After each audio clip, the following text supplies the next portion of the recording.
Okay. What did it tell you? It hasn't sent me the link yet, but it should pretty soon because it wasn't a very long recording. Okay. Should I wear a hat? I don't have any hair. Who cares? Okay. So should I wear a hat? No, Okay. Dad, I don't think anyone's going to care. People are going to listen if they want to or not Okay. because of if you're wearing a hat or not. All right, whatever. Okay, do you have anything plugged in right now? Partially. Wait a minute, I'll plug it in. Can't hear you. Cannot hear a thing. Can you hear me? Now I can. I can't hear you.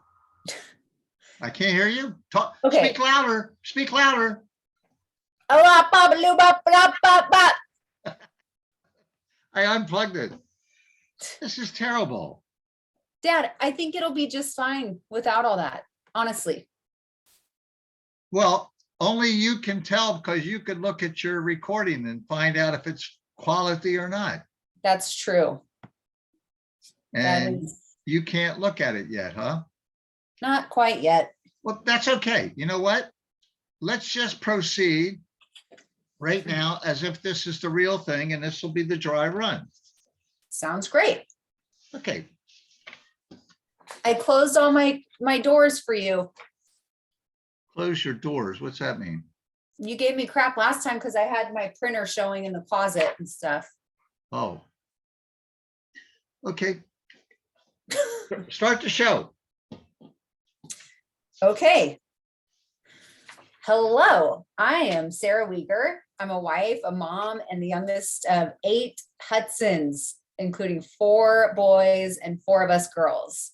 I have a greeting card company named Hey Weeks, and this is my dad, Bill Hudson, who you may know Whoa. already because he is the author of Setting Life's Course, which is what this podcast is going to be all By the about. way, I'm sorry, Sarah, I have to start over, and there's a reason. Valerie just showed up. Valerie. Oh, I like your bangs. Look at you. Okay. Thanks. Oh yeah, forgot to tell you about your bag. Here's the You problem. probably did, but I couldn't hear you. I have a microphone. Can you hear this conversation right now, Sarah? Yes. Okay. I have a microphone. The problem is when I plug it in this port, Sarah can hear me. I can't hear her. When I plug it in this port. Alabama, Alaska, Arizona, Arkansas. Now watch this. Which one? Can you hear me good? Yes. Yeah. Well, we can't hear you. Watch this. Can you hear me? Nope.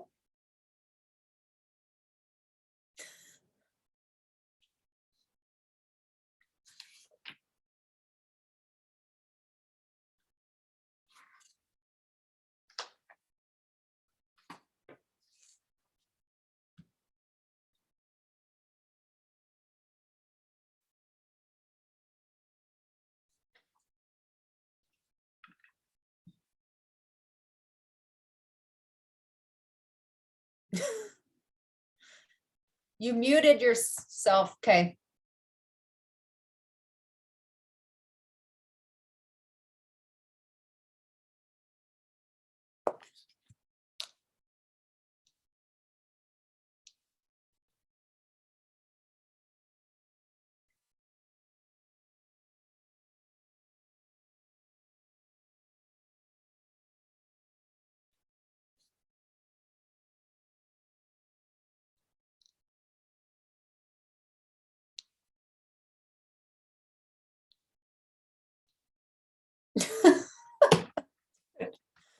What is going on?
Bingo.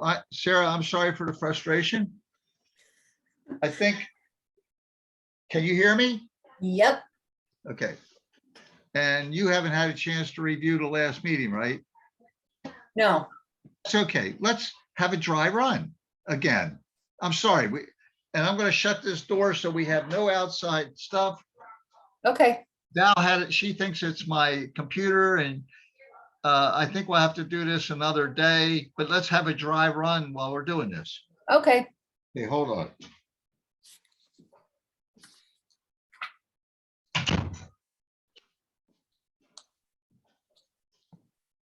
And maybe God is telling us, do a dry run, do a dry run. Probably. That's what's happening here. Probably. Definitely true. Okay. I did get the link just now to that recording. Great. But okay, we'll get a recording for this one too. So I'll just send it to you and you can tell me what you think of the audio. Okay. But for me, this sounds great. All right. Does it sound okay to you? Well, no, you sound like you're in a echo chamber. Really? Not quite that bad. Not quite that bad. Let me close the door all the way, maybe. It's echoing. It was, yes. Keep talking. Say something again. Bop, bop, a loo, bop, ba-dop, bop, bop. Okay, it's okay. It's okay. Hey, let's just record it and we'll both look at the video. Okay, Yeah. sounds good. All right, Well, should I do that fancy introduction again? go ahead. Start with the beginning. Hey, wait a minute. This, Oh my God, this is gonna be great. hey. Hey, bam, bam. It's official. Okay, Okay. Well, hello. I am Sarah Weger. I am a wife, I'm a mom, and the youngest of 8 kids, 8 Hudsons. And there's 4 boys and 4 of us girls. I have a greeting card company called Hey Weegs, and this is my dad, Bill Hudson. Dad, you wanna hello, say hello? hello. Hey, what brings us here today? What are we going to talk about on this podcast? Sarah, I gave you stuff. I'm riffing a little bit. Jeez. Oh, Oh, well, it you're- looked like you were waiting for me, so I don't know what, you just paused. I was surprised. Well, okay. All yours says is Dad, hello. That's all you're going to say? Yeah, and then you were going to go in about the book and stuff. Okay. Okay. I will go back. I was waiting for you to do that. That's I'm what I sorry. was doing. Okay. I mean, you Okay. can ad lib what you're going to say, but let's at least get the order right. Hello there. Okay. So, Hold it. Take 2. okay. So Dad recently self-published his memoir on Amazon.com. Let me show everyone, for those of you that are going to be watching this on YouTube. It's titled Setting Life's Course, Discovering Value and Purpose. I've read it. I've thoroughly enjoyed it. And I found it rich in history and lessons learned and an often hilarious appreciation of life. I was laughing out loud a lot. I highly recommend it to any adult. And that is why I've asked Dad to discuss the book in depth in a series of episodes for this podcast. Dad considers himself an introvert and needed a lot of coaxing to get to this point. So before we get into the book itself, I wanted to introduce my dad and ask him to give us some personal background. Okay, I think we ought to stop there. We're going to go into take number 3, because Okay. obviously you read everything and your eyes were down the whole time reading, and I never saw that smiling, happy face. So you can say at this point, whatever you want, don't read it, but let's at least follow the script as far as who's talking when. Okay. How about, you know what? Maybe I can tape this thing up to See, Dad, because this is the thing. I didn't do a good job of telling you this, but if I have this many words in front of me, I'm going to read them all. I'm going to lose track of what I'm supposed to be saying in like a free, unscripted way. If this is like, it's a conversation. So I understand why. So maybe I can tape this up above me so it looks like I'm looking up and I'm not holding a paper.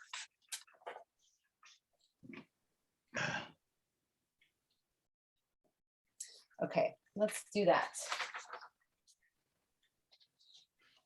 Or, well, yeah, if you can get this intro right, then you can kind of read the next time you talk, because it's all very short ones after that. This one's all you introducing the book and what you think about the book, and that you intend to do a series of episodes involving the book, looking into, whatever you want to say there. But this is the one time you're doing all the talking. After that, you can listen to me while I, Okay. whatever. Hey, whatever. You're right. Okay, should I go back to the very beginning? Take number 4. Most people, do they just clap to the side? But your hands are so big and you have this like clamshell approach that you just, Okay. And Hey, if that's- hold on. Let me blow my nose in between this. Here we go. And ladies and gentlemen, blowing my nose now. It's a side effect of cancer. Oh. We're really just gonna pull people in. We're just gonna have a lot of listeners right off the bat. Just We're not recording it. This is take number 3. We're starting from the beginning. But I'm recording this whole thing because I don't know when we're gonna say something that's actually worth listening to or not. So I'm just gonna record this whole thing. Oh, okay. Well, don't record that part. Delete it. Hold on. Do you think that I'm actually like stopping recording and then starting it again? Yeah. I'm not. That's exactly what I thought. Okay. We're gonna learn a lot here with this project. Okay, Dad, you see how it says on the top left, it says recording, like it's recording the whole time. I see it. Oh God, help Now I us do. through this project. Okay. Okay, Let's start from the beginning. I think that's a good idea. All right. Well, hello. I am Sarah Weger. I'm a wife, I'm a mom, I have a 4-year-old, and I'm the youngest of 8 kids in our Hudson family. There's 4 boys and 4 of us girls, and I have a greeting card company named Hey Weeks and live up here in Seattle with my family. And this is my dad. This is Bill Hudson. Hello. My dad recently self-published his memoir on Amazon.com. And let me hold up my copy here. Setting Life's Course, Discovering Value and Purpose. And I've read it. I thoroughly enjoyed it. I had many laughs as I was reading it. And I also had to tell my dad afterwards that it felt like the history lessons I wish I had all through school. It was funny. It was heartfelt. I learned a lot about life in the 50s, the 60s, my parents' generation. And I told my dad, I felt like his book really sort of bridged the gap between my parents' generation and my own. So I highly recommend it to any adult and actually any teenager, really. And this is why I've asked my dad to discuss his book in depth in a series of episodes. But my dad, kind of given the fact he hasn't said a word other than hello at this point, is definitely an introvert, I would say. And he needed a lot of coaxing to get to this point. And so before we get into the book itself, I wanted to introduce my dad and ask him to step outside his comfort zone maybe and give us some personal background. Thank you, Sarah. And Sarah's she probably says she's the youngest of 8 children, and I've always enjoyed being with Sarah. Yeah, I'm now 77 years old, and I'm the oldest of 3 kids, a brother and a sister. Our parents were poor. My mother grew up in the inner city of Baltimore with 5 sisters and no father. Their father was an alcoholic who abused the family and left. My father was a waterman on the Chincoteague Bay, and they met, I think, at Glen L. Martin's, working on airplanes during the war. So my first 13 years of life, which I have incredible memories still of, were in Baltimore, actually in a town called Parkville, Maryland, which bordered Baltimore. And so we lived there for 13 years, and then my father wanted to move to the country. So we spent the next 6 years in Bel Air, Maryland, which was maybe 25 miles north of Baltimore. I graduated from Bel Air High School, and then went to college at Drexel in Philadelphia and studied to be an engineer. And I got a Bachelor of Science in Mechanical Engineering. Graduated and went to Los Angeles to work for North American Aviation as an aerospace engineer. And I spent 38 years in that organization. It was bought a couple times. It was bought by, first it was bought by Rockwell, and then Boeing. So when I retired, it was actually Boeing. I was started off in thermodynamics, which my kids all laugh at. But anyhow, I ended up being a chief engineer at Boeing. My hobbies are watercolor and golf. And some of my kids, we all enjoy golf, seem to. And some of the kids have taken up art. And Sarah's one of them. She's got a talent in art. At age 25, I married Ellie, and she's kind of the star of the book, really. But we had the 8 kids, and people say, "Oh, well, yeah, we're Catholic. We're Catholic." Or Mormon. People assume Mormon or Catholic, and I was yeah, that's the common question: Mormon or Catholic, right? Yeah. And they nailed it. I'm Catholic. And maybe that explains 20 grandchildren now too. So anyhow, that's kind of my background. Oh man. Okay. Then you go into each of those different parts of your life in detail, and you share different stories that I also have to say, I don't know anyone, I've never met anyone that has such a great memory that can recall such detail about all of those things. And I really love that about your book. So anyway, you go into each of that a lot more in your book. But how did this memoir evolve? Was it your like a planned goal from day one, or did it kind of grow incrementally with your efforts, or was it something that you had, that someone like persuaded you to do? It stirs a lot of memories. First of all, I did realize that I do have a good memory, especially of my younger life. Like, believe this or not, I can remember sleeping in my crib. I could tell you the material in my crib. I remember, what? yeah. Well, I remember like 2, right? Maybe. Huh? Maybe. Yeah, whatever. I got moved out of that for sure by the time Ernie was born. So he was born 2.5 years later. But anyhow, I remember that. I remember the first time I went to the potty by myself. I remember sitting on the toilet with my mom and dad looking at me, laughing and stuff, and they were so proud. Anyhow, I have very vivid memories of my childhood.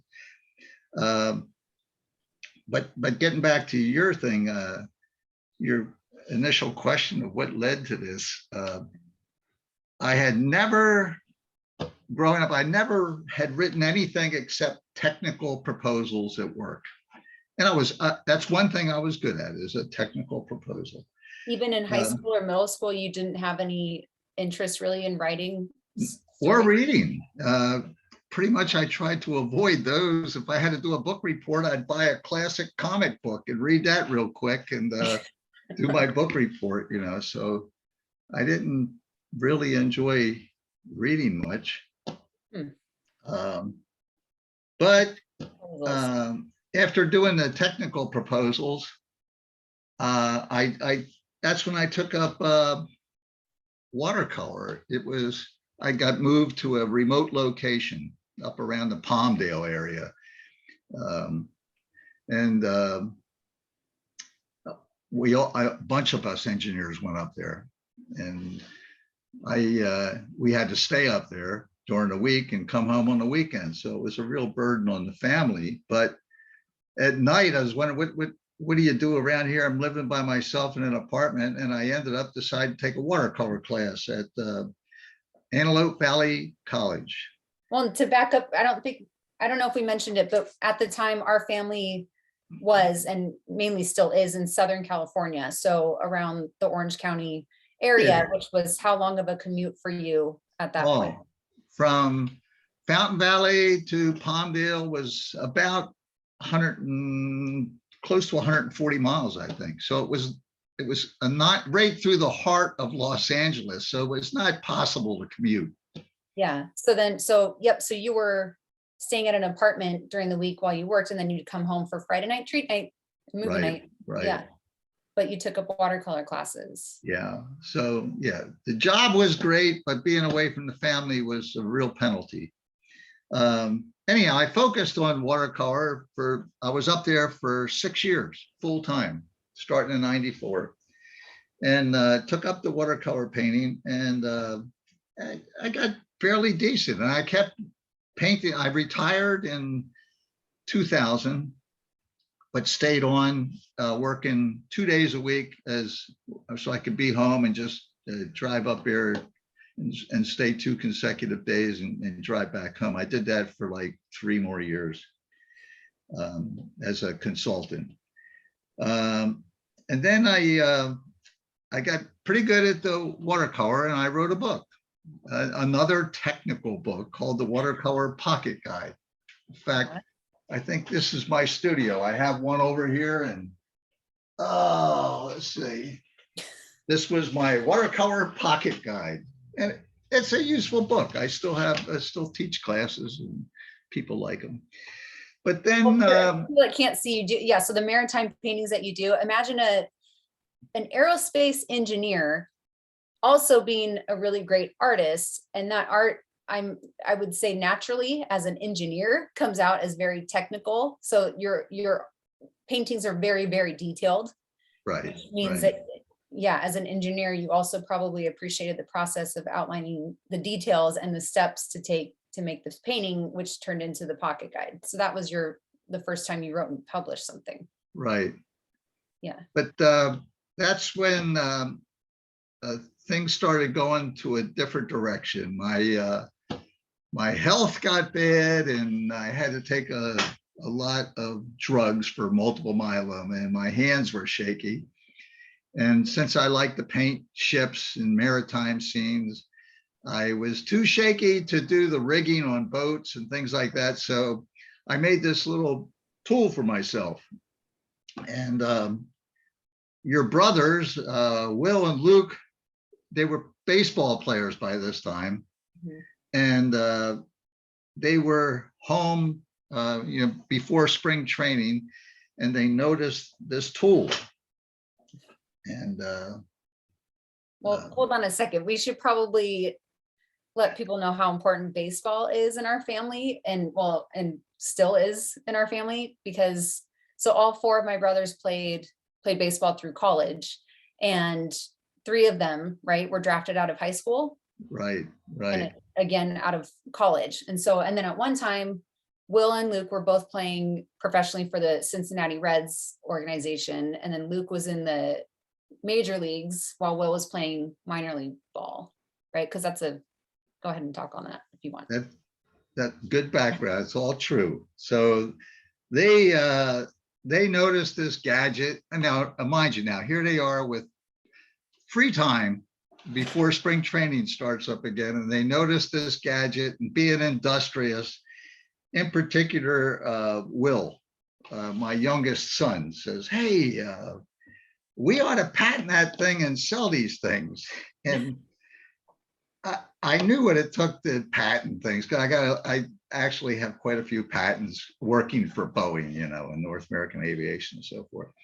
But he kept talking, and eventually he was making these things, and we did patent it. And he was making these things in the garage, and we were he was selling them. We actually went on a TV show, Terry Madden's watercolor thing. They asked us to sponsor it. Yeah. We had an advertisement on Terry Madden's watercolors every week.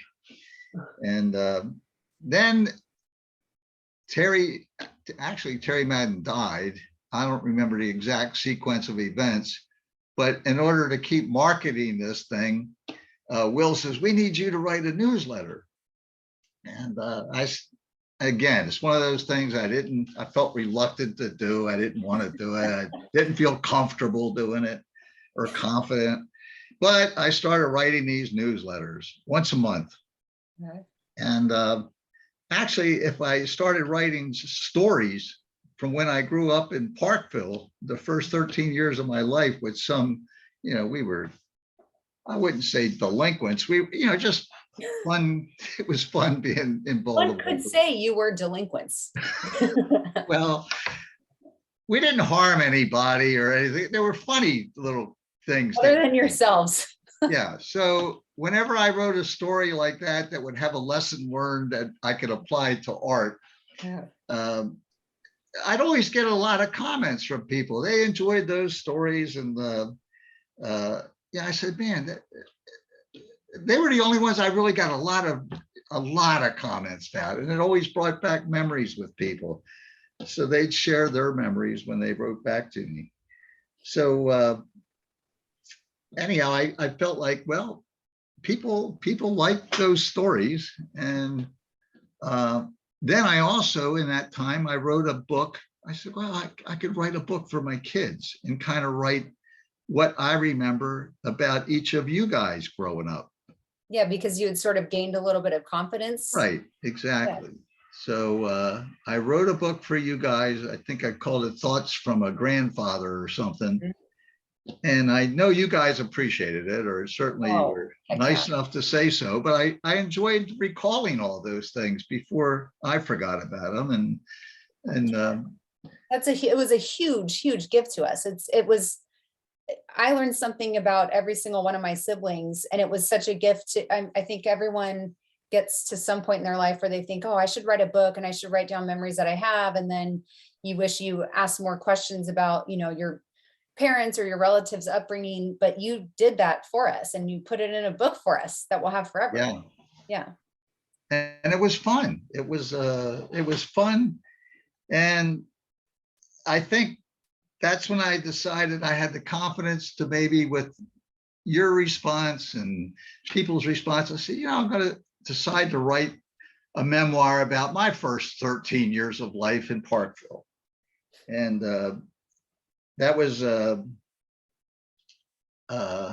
mostly baseball.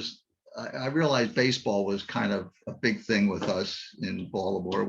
That's why I think we were so close. Everybody in my neighborhood, there was 20 some people my age in our block, and we played baseball together every day. Version of the Sandlot. Yeah, exactly. So I wrote that book and I called it the Bat Chuckers, because that's how we started every morning. 10 o'clock in the morning, we all be out there and we chuck this bat and then go like this to see who was who got first choice of the guys.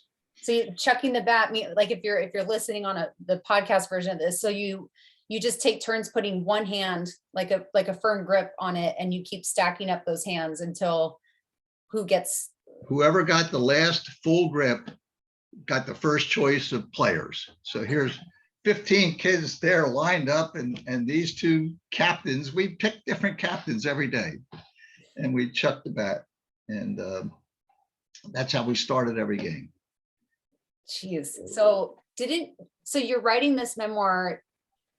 I know you have a phenomenal memory, but were there maybe parts of it that you needed a little help filling in the gap? Like, didn't you go back east and meet with all your old buddies and Yeah, like before that you was decided to publish it? some of the best meetings of my life. I do remember this, after I decided to write that, I went back to Parkville and I called Alberta Wright. Alberta and her brothers, Steve and her brother named Brother.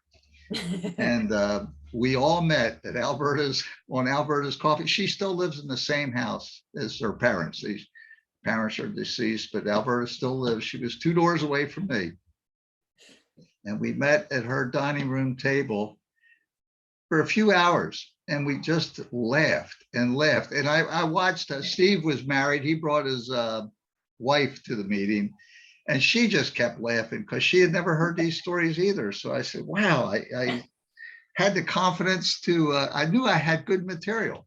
Yeah, that you had the potential, the capability of like bringing a lot of laughs to a lot of different people, even if you. Oh yeah.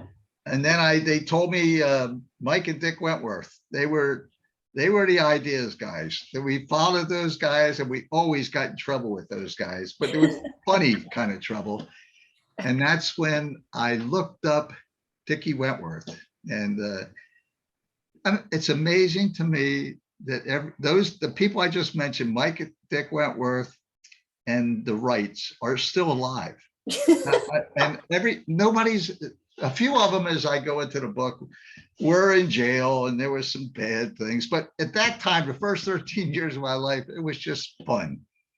And here we were talking, and I talked with Dickie Wentworth, and it was just equivalent. It was just me and Dick for 4 or 5 hours at his house in Phoenix, talking and laughing. So I was convinced I was onto something writing this book, The Bat Chuckers. It's unbelievable, the stories that you share. Each person is seriously a character out of a movie, like, but this is real life. So did you end up using all the real names in the book, right? You did. Well, it's funny. When I kind of got close to the end, I wanted them to proofread it. Mm-hmm. So I sent a copy to Mike and Dick Wentworth and the Wrights, Alberta, Brother, and Steve. And I told them, I said, look, this is my version of the truth. And the truth was much better than things you could make up. And I gave them a choice. I said, look, you can use your own. We'll leave your names in it. I put everybody's real name in it because it was true. To me, it was true. And I told them, you can, if you want, I'll change your name. Or if you want to correct the story, I'll correct the story. Or if you want to add stuff, let me know. And they all responded almost identically. It's like, keep my name. Yeah. Surprising when you think of some of the stories that you wrote, but I know. Geez, I think of while we're talking, it's hilarious to me. It's still hilarious. So I wrote those in, and they wanted me to keep their names, and they even had a couple of more details about stories, what they remembered. So it almost became a little bit collaborative too. Yeah. So anyhow, I'm sorry, Sarah, I can't see you or hear you right now. Uh-oh. It just went into I hope you can edit this out. It says, yeah, I can hear and see you just fine. Oh, well, maybe I just got an ad and I'm scared to click it, but I have no. My screen just has an ad for crystal clear audio. Even if the lingo isn't Zoom phone. And that's funny. So given what the first hour of this meeting was. So, well, how do you want to handle this? You got to click out of whatever that is, or just switch tabs. Yeah. Well, there's a chat with bot. Ah, I'm scared to do this. Can you just hit escape? Escape button? Escape. Do you have that? Escape. Where the heck is that? Oh, here it is, up top left. There you go. Nothing. Sales. Hold on. Let me see an X here. Nothing. Ah. I don't know how to get out of this. Oh, something just went. Oh, Okay. now I'm getting more ads. Uh-oh. You didn't click on it, did you? Now Um, I could click video conferencing, but oh, wait a minute. Here's an arrow. Let me try this. Oh, this might work. Watch. The meeting has been launched. Do you see? Don't see your Zoom launch. I got to launch the meeting again. I'm going to click launch the meeting. can Oh, you get to your email? here we go. Oh, And I thought it was going good too. maybe by doing that, it'll. No, I'm fine now. I see you and we're talking. Oh, okay. So I'm sorry. That's That's okay. all. They opted to keep their own names. Okay, so wow. Well, that's awesome. And then they helped you add a couple events that you had forgotten about. Yeah, and it's funny how that works. Some of those events were not my best performances in life, but I put them out of my mind. I guess forgot them on purpose or whatever. But yeah, Dickie Wentworth reminded, as bad as Dickie was, he reminded me that I wasn't any saint either. So well, thank you, Dickie, for that. Appreciate it. Okay, but so you have this group of the bat chuckers that you called yourselves and the Sandlot Days, but so that became like the first main section of your book, and you probably maybe could have just stopped there with a collection of stories from your childhood. So what made you continue writing? Yeah, well, the short answer is baseball, because I realized one bond that we all had back there was baseball. And here I am writing this book, and I was say 75 or 74. And I realized, I think I was at one of Charlie or Tyler's games or something, one of my grandkids' games.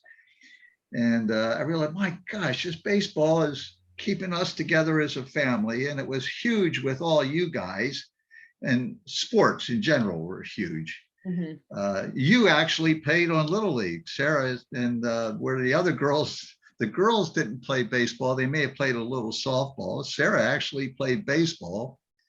And then, of course, baseball was my bond with the boys for sure. Mm-hmm. And now look at this.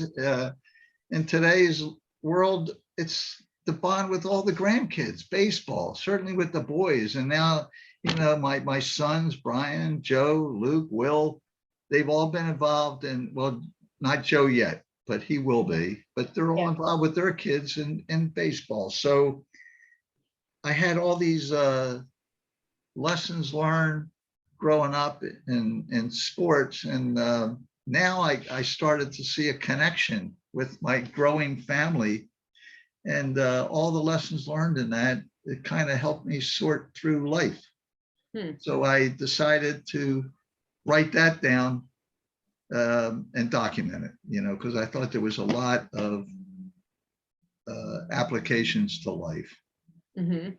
And this is maybe a little bit off topic, Dad, but I just wanted to point this out anyway for people that haven't read your book yet, or that don't maybe know you as well on a personal level, that you originally were going to call the book The Bat Chuckers. And when you asked me to proofread it and just give you my thoughts on it, I thought it was going to be purely about baseball. but that wasn't the case at all.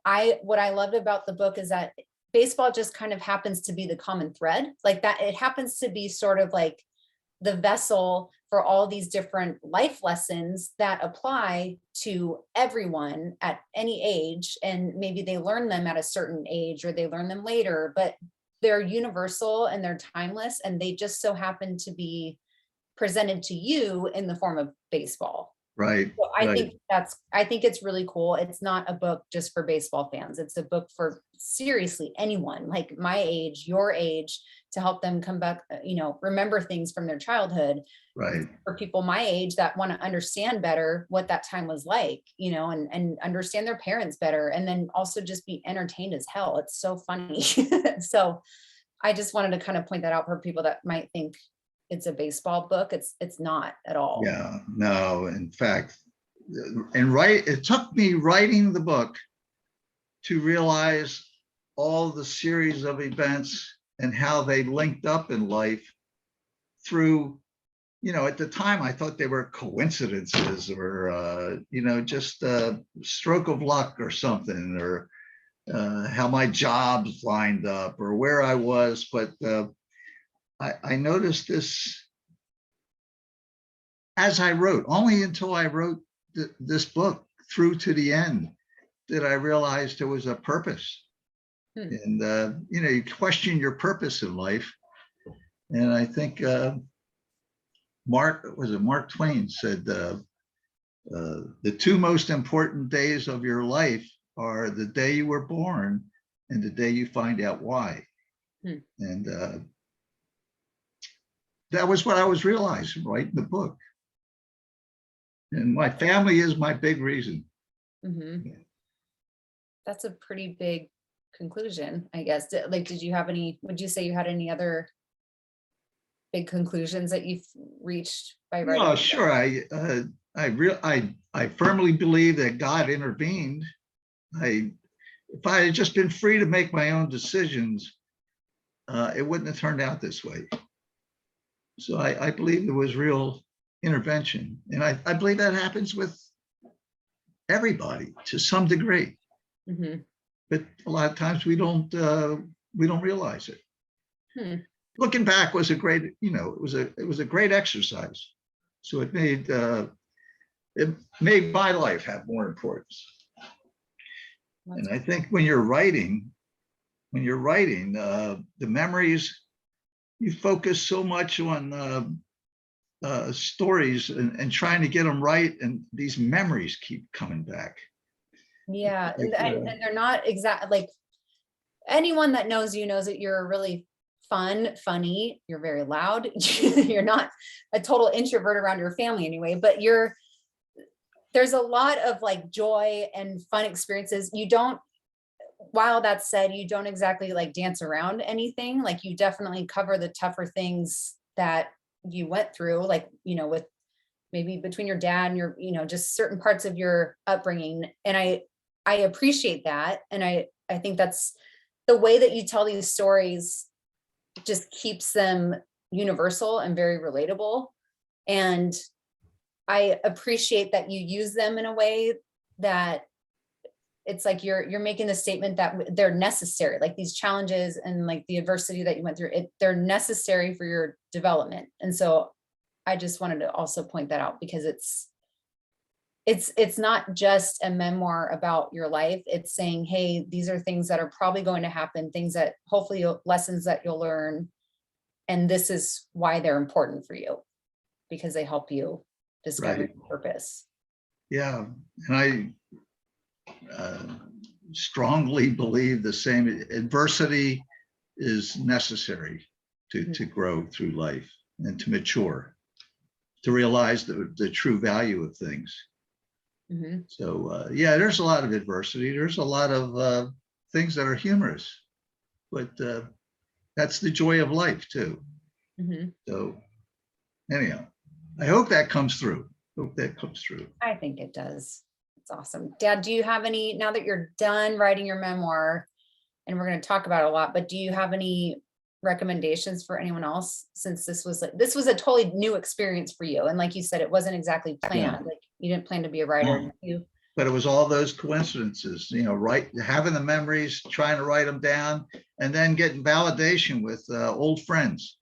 Mhm. All my college buddies have read it and given me comments. And the same thing. I have people I know now that are actually beginning to write their memoirs because this has stimulated that. Whoa. Yeah, so it's got value there that I didn't realize. So who knows? Encourage me. You've gotten me inspired a bit. I've written a couple little memories down, not in like a, Yeah. Novel format or anything, but yeah, it's really nice. Yeah. So Um, anyhow, yeah, definitely has value. It has personal value and it has remarkably value to other people. So anyhow, maybe we'll get more in depth, I guess, as we get into this to another episode or something. oh yeah, baby. Well, thanks, Dad. We hope, okay, back to our audience here, whoever might be listening or watching. Hopefully you guys have enjoyed our first episode, and hopefully you'll join us for the next one, which is going to cover the introduction, right? Yeah, we'll go setting up the remarkable world that us old people were born into, a time so precious, unlike anything today, the United States, right after World War II, and amazing times. Yeah. And I think it was such a refreshing look at it, one that like a perspective that I've never read before. It was nothing that I was taught in school. It was a really, really neat introduction and a nice way to set up your book. So I hope people read it because it's pretty awesome the way that you did it. Thanks, Sarah. Hey, you're welcome, Dad. Hey, I got to pick up Hudson at preschool. Okay, So we're not getting into episode 2 today, but that's fine.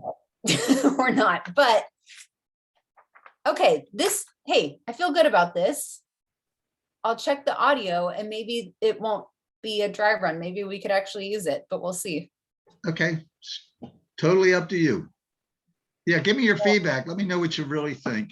And then, hey, today had value no matter what. We'll do better if, Yeah. each time. Okay. I hope the audio turns out. Yeah, Did I sound like I was in an echo chamber again? not terribly. It's not great sound. Okay. Yeah, Okay. We'll figure it out. yeah. Well, that probably is going to be like a 30-minute episode. All right. Well, hey, you did a great job. I think I don't know whether I did or not, but you ad-libbed well, and you didn't look like you were reading, and you were good. Oh, Very good. Okay. Yeah. Well, I looked down I had the paper over here because when I hold it like this, it looks like I'm holding something. When I hold it above so I was trying, but Did I look like I was reading? no. Well, I was looking at notes. Oh, it's because your glasses perfectly line up with your eyeballs, so you can't tell if Okay, you're looking down sometimes. all right, The thing perfect. about this, if this recorded the way that I wanted it to, though, I can also like say, one of us is talking and like it looks like we're definitely looking down or away. I can just cut it to show the other person. Yeah, So we can do that. okay.